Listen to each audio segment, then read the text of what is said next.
Mwamba alileta akiba zake zote kwenye stock market, akamwambia Teller aweke pesa zake zote kwenye stock ambayo muda huo stock ilikuwa ipo chini sana. Ni yoyote mwenye ataweka hela muda huo kwenye hiyo stock ila nunue lazima imtie hasara mzee. Alivyosema tu hivyo akawa amezua taharuki kwa kila mtu mwenye alikuwepo eneo la tukio baba. Kila mtu akawa anamwambia mfikiria mara mbili wewe utaliwa, acha ujinga. Mwamba akawa anasisitiza kwamba weka hizo hela haraka. Akawa hataki kusikiliza ushauri wa mtu yoyote muda huo. Mwamba alikuja na hela zake zote unaambiwa. Baada ya kuweka kila mtu akaanza kusema ila vibe ya kushika hela ukubwani tabu sana. Mtu tunamwelekeza analeta hisia, si ndio? Ngoja kimlambe kwanza, sasa analeta gearbox kwenye baiskeli. Haya, ghafla ile stoka aliyonunua mshikaji ilipanda juu speed ya kimondo aioni ndani babake, yani shwa. Kwa dakika 10 tu jamaa alifanikiwa kutengeneza dola milioni 20, yani ni kama bilioni 50 na ushare za Kitanzania. Kudadadeki unazitandaza kuanzia hapa mpaka stendi kuu, watu hawakanyagi chini, ni minoti. Jamaa alikuwa anajiamini sana kwa sababu ana uwezo wa ajabu wa kuona future. Kabla hilo jackpot la miaka ya mbele sana, girlfriend wake alimfuata na kumwazima pesa, ni kama alikuja kumkopa. Jamaa akaona kwamba kwenye future mshikaji atakopa milioni bana kutoka kwenye shirika moja la mikopo lenye masharti magumu na riba heavy sana, ni riba nzito. Ukikopa milioni 1 unarudisha milioni 10 mzee. Ili mdada akamtibia mama yake bana. Alipohamisha tu hela kwenda kwenye akaunti ya demu wake akashtuka baada ya kugundua kwamba mama yake na binti sio mgonjwa kabisa, na akasema kwamba hiyo pesa uliotoa nikilipa niko pale na chuma mapela kwenye mstimu sawa. Kiufupi hiyo pesa aliyowakopea watu mlipa kwa deni litakuwa lake yeye peke yake. Jamaa alijaribu sana kumuomba mpenzi wake bana. Mdada akasema we, sio shida zangu hizo, mimi sikukuomba mzee sawa. Alafu ukizingatia hela yenyewe imeshaisha yote, kwa jikaze mwanaume, hela ya watu inabidi ilipwe sawa. Baada ya kusema hivyo mdada bila kugeuka nyuma akateleza mbele. Jamaa kama amekosa kabisa pesa ya kulipia mkopo mzito, riba nyingi. Kiongozi wa mikopo akasema sisi hatuna utani, una hela ruka kutoka juu gorofani mpaka chini katesha, hatuna masiara kwenye pesa sisi sawa. Yani kama umekosa pesa ya kulipa inabidi ujiue wewe mwenyewe kudade. Jamaa ndo akaja kukurupuka kwamba we umshono baba. Akawa amegundua kwamba lengo la demu wake anataka amkope pesa zeni yeye ateleze mbele baba. Kwa hiyo mdada kabla hata hajajieleza sana jamaliza hata kuongea, jamaa akasema nitakupa hiyo milioni 1 sawa. Ukamtibia mama ugonjwa wake sawa Dada kama amefurahi sana baada ya kusikia hivyo bana, bila kujua kwamba atajikosea. Jamaa akachukua simu ya demu wake na kuitumia kuombea mkopo kwenye kampuni moja hivi la mikopo lenye riba nzito na masharti heavyweight, yani punch za Mike Tyson. Muda wa kuweka nida akamwambia mdada ayafumba macho ni kusurprise ba. Hapo ya mikopo ikaskani sura, then pale muamala ukathibitishwa milioni 1 hizi hapo. Mdada akawa anashangaa bana, kana mshukuru sana jamaa kwamba oh baby jamani, oh my god jamani baby umetisha. Aha, nimetisha ngoja waje wazee wa chaka tuchaka. Baada ya mdada kuondoka hivi jamaa akawa anafikiria sana njia nzuri ambayo anaweza akawa anapiga pesa nyingi sana, yani dili moja mkwanja umeme. Sasa wakati anasikiliza habari za biashara hivi akawa ameona future kwamba CEO wa How.me atakapotoa pesa leo, atakavyotoka tu benki atatekwa na majamba. Kwa jamaa akaona mchongo mbona kama dili, akapata wazo kwamba aende akamkomboe CEO kabla hajatekwa live, afu akimuokoa muombe tu milioni kadhaa kama tuzo ya kumkomboa bana. Baada ya hapo ndo aende sasa huko kwenye forex na kubeti wakanyoshe maelezo. Mwamba kama ametimba mpaka karibu na geti la benki, unaambiwa ile akatishe live kama alivyotabiri bana. Ile president anatoka tu nje ya benki, wazee wakatufyu wakawa wametia timu. Jambazi likataka limshuti president bana. Jamaa akamkimbilia president na kumsave kutoka kwenye hilo balaa unaambiwa. Ila baada ya kumsaidia president yeye ndo akawa amepigwa shaba mpaka akazima. Ile jamaa anaamka hivi akajikuta amelala kwenye kitanda cha hospitali, kumbe mshikaji alipona bana. Ila alizimia tu kwa sababu ya uoga bana. Si unajua tena ndo ampigwa risasi kwa mara ya kwanza, kwa unaweza ukawa hujafa ila ukafa kwa sababu ya hofu mzee. Kwa kuanzia leo inabidi mwanze kufanya mazoezi ya kupigwa risasi mara kwa mara bana. Sijui mmenipata hapo. President wa How.me akawa amemzawadia mshikaji milioni $2 za Kimarekani. Kibongo bongo hiyo ni mabilioni ya fedha baba. Jamaa alivyopata tu hiyo dola milioni 2 ndo akawa amepata wazo la kwenda kununua stock bana, na hilo dili likitiki anakuwa bill on air, maana ni pesa mingi sana tajiri. Saidi anashangilia hivi demu wake akawa amemtumia message kwamba yupo kula dina na marafiki zake, kwa afanye chapo aende akalipe bili fast.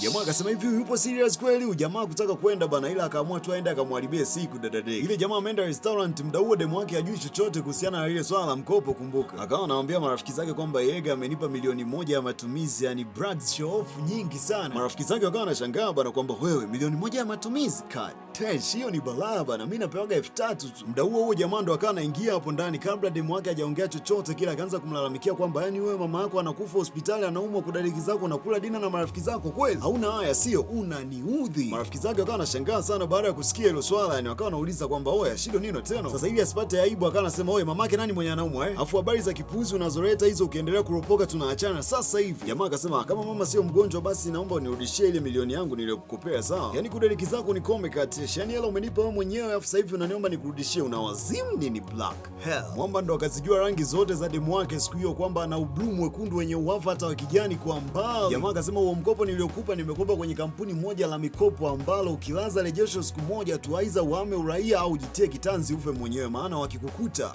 umejikosea. Akamwambia chochote kile ambacho kitatokea usinifuate hata siku moja kuniambia upuzi wowote ule, sawa? Ila mdada akahisi kwamba ni masiara bana, kulichukulia swala kama ni serious issue.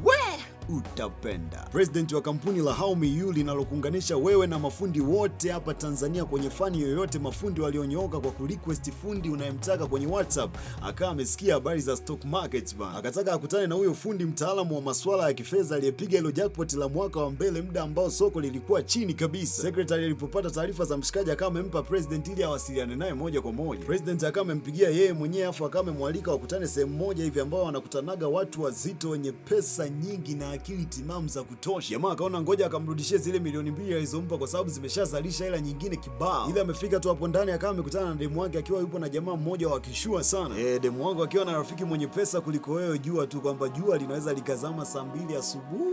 Jamaa ana habari nao bana, kama amewapita. Mdada akahisi kwamba jamaa amekuja hapa kwa ajili ya kumuomba yeye msamaha, unaambiwa. Jamaa akasema unaniita Dia? Dia ndo nani kwanza? Wewe nani kwanza? Mbona mimi sikujui? Itakuwa umekosea namba boss. Watu wakawa wanashangaa kwamba wewe mbona anamkataa tena? Ili asaibike akawa amemshika mshikaji mkono akamwambia ile hela yako nitakulipa kesho bana. Niombe msamaha basi, watu wananiangalia afu wanajua kabisa mimi ndo wako wa ubani. Says my crush. Jamaa akasema fuck and mtoka hapa, akampushia kule. Junior akishua kama mind bana, akasema unampigaje pretty girl kama hivyo eti? I say when I ask I need the answers faster. Jamaa akasema mimi namdai. Unampiga kisa pesa?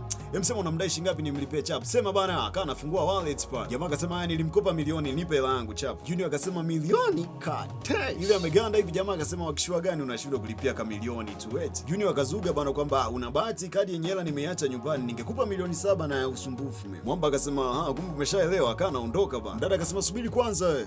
Hivi wewe una hata aibu, kila sehemu unanifuata tu kisa nikulipe kama milioni. Kule umenifuata hapo unanifuata, nilikuomba. Jamaa akasema mimi sijakufuata wewe hapa bana. Mimi na appointment zangu mzee. Junior akasema wewe fuck, una haja ya kuchana na yoyote anayekujaga hapa. Kwa maajabu gani hasa ulionayo eti? Akasema lazima kuna kitu umekuja kufanya wewe. Akawaambia walinzi kwamba wamkague jamaa kama ana mwaliko au kama ana kibali cha kuingia humo ndani, na kama hana atupwe nje. Sasa wakuu akausha damu akawa wametimba hapo ndani bana. Pila ndo lilipoanzia. Ati kwa nini mkopaji hajarejesha mkopo na kwenye status anaposti misosi kudadeki na amevaa nguo mpya? Mdada ndo akagundua kwamba oya hawa hawafai. Akawa anasema kumbe kweli ulikopa milioni 1 kwa milioni 10. Fanya chapu ulipe wewe fala, sawa? Mwamba akasema mkopaji hakuwa mwanaume, sawa? Akatoa fomu ya mkopo pale inayomuonyesha mdada bana. Mdada baada ya kusoma hivi ndo akagundua kwamba ameisha kudadeki bana.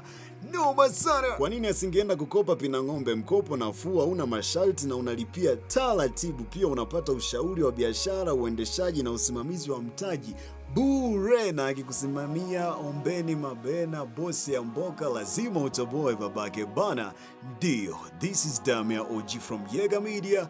Request fundi popote pale ulipo kupitia How.me namba hiyo hapo. Umepata tatizo, sijui TV imeanguka ama kamera zako zinazima zina ukungu, unaweza kusafisha kitu chochote kile, unataka ubadilishe paving blocks, basi mafundi wanakuwa wanakufikia mpaka sehemu ambapo ulipo kupitia How.me una request online, then anakuja mpaka hapo.